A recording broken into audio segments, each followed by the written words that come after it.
Et c'est de nouveau moi. On va donc pouvoir faire la petite vidéo combo de Salamangreande pour vous montrer un petit peu comment va se jouer le deck, comment ça va se passer, comment on va arriver au terrain final, quel sera le terrain final.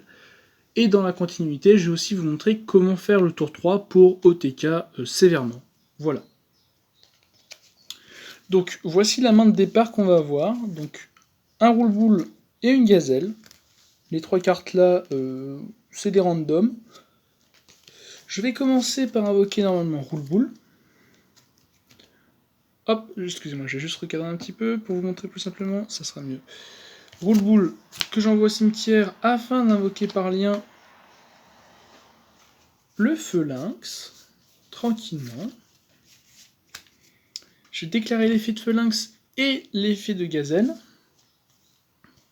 car roule-boule est donc arrivé au cimetière. Je vais le mettre là, tiens. Roule-boule est envoyé au cimetière. Je vais donc pouvoir ajouter à ma main le terrain Salamangreande, après avoir invoqué Gazelle, que je vais invoquer ici. Je vais chercher le terrain. Je vais déclarer l'effet de Gazelle une fois qu'elle a été invoquée, pour envoyer Rage au cimetière. Je vais déclarer l'effet de Spinny, de roule-boule, pour l'invoquer, spécialement sur le terrain. Je vais faire une Xyz ici, et je vais sans plus tarder invoquer Étalo Mirage. Je vais envoyer Gazelle au cimetière et non pas Spinny, parce que je veux la récupérer en fin de tour pour l'avoir pour le tour d'après. Pour invoquer Jacques Jaguar ici. Il est en mode défense et j'ai fait son annulé. Je vais faire une Link 2 en utilisant Feu Lynx et Jackie, Jacques Jaguar, pour invoquer le loup. À ce moment-là, je vais activer le terrain, que je vais placer ici. Envoyer le loup au cimetière pour invoquer le loup. À ce moment-là, je vais recycler le loup que je viens d'envoyer au cimetière grâce à l'effet de Jacques Jaguar, qui est dans le cimetière, en le renvoyant dans l'extra deck, pour réinvoquer Jacques Jaguar, que je vais mettre en position d'attaque ici. L'effet de loup va s'activer. J'ai un monstre qui vient d'être invoqué juste en dessous de lui. Je peux donc récupérer Gazelle, qui était alors au cimetière, en main. Et vu qu'il a été invoqué en s'utilisant lui-même en tant que matériel, j'active son deuxième effet qui me permet de récupérer la rage. J'ai donc en main 3 cartes random, plus Gazelle que je viens de récupérer, plus Rage que je viens de récupérer. Je vais donc poser Rage face cachée. Il pourra donc détruire jusqu'à 2 cartes, car le monstre lien que je contrôle est loup. Loup est de classification lien 2. Et voilà, ça c'est le terrain de base, vraiment archi de base. Regardez un petit peu ce que j'avais dans le reste de la main. J'avais de très bonnes cartes. Et si j'avais utilisé cette main-là, j'aurais, au moment où j'invoquais Gazelle, invoqué en plus Volaille, et j'aurais pu faire ceci. Tac. Et là, le terrain est pas facile à passer pour beaucoup de decks. Imaginons que c'est au tour de l'adversaire. J'active bien sûr l'effet de Résident des Abysses. J'active Rage, je détruis ces 2 cartes, et l'adversaire est fortement embêté. Maintenant, ce qui va se passer,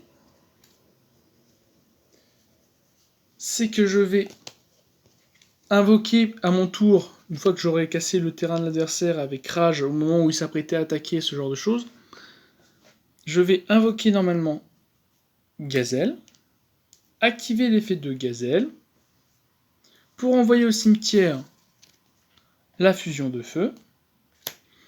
Je vais activer tout de suite l'effet de Salamangreande loup pour récupérer la fusion en main. Je vais faire l'effet de étoile au mirage pour invoquer depuis le deck un monstre de mon choix. Je vais envoyer Falco, que je vais invoquer tout à droite. Tac.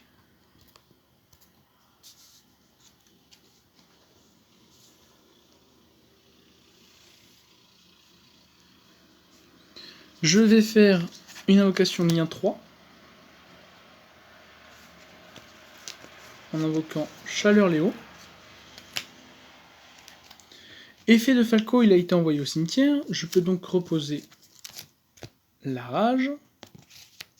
Je vais, grâce à l'effet du terrain, invoquer Chaleur Léo avec Chaleur Léo. Ce qui va me permettre de virer 2 cartes sur le terrain adverse. Je vais activer l'effet de Chaleur Léo.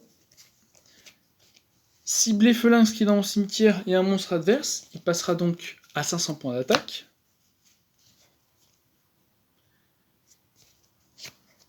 Utiliser la fusion de feu en envoyant ceci et ça au cimetière pour invoquer la fusion que je vais invoquer ici du coup puisque j'ai libéré la zone. La fusion va donc gagner la moitié des points d'attaque des monstres utilisés. Là j'ai 3800 points d'attaque, je vais donc gagner 1900 points d'attaque. Ce qui fait passer ce joli petit bébé à beaucoup, 5700. Si je me trompe pas. Et bien si, je me suis trompé. C'est pas grave. 4700. Vous allez taper sur le monstre qui a 500 points d'attaque. Effet du monstre fusion. Vu que il combat un monstre qui n'a pas ses points d'attaque d'origine, son attaque est doublée. Donc le monstre qui a 500 va devoir encaisser l'attaque d'un monstre qui a 9400. C'est donc un OTK. Bien joué à vous. Vous avez gagné. Voilà, en espérant que ça vous aura plu. Des bisous. À la prochaine!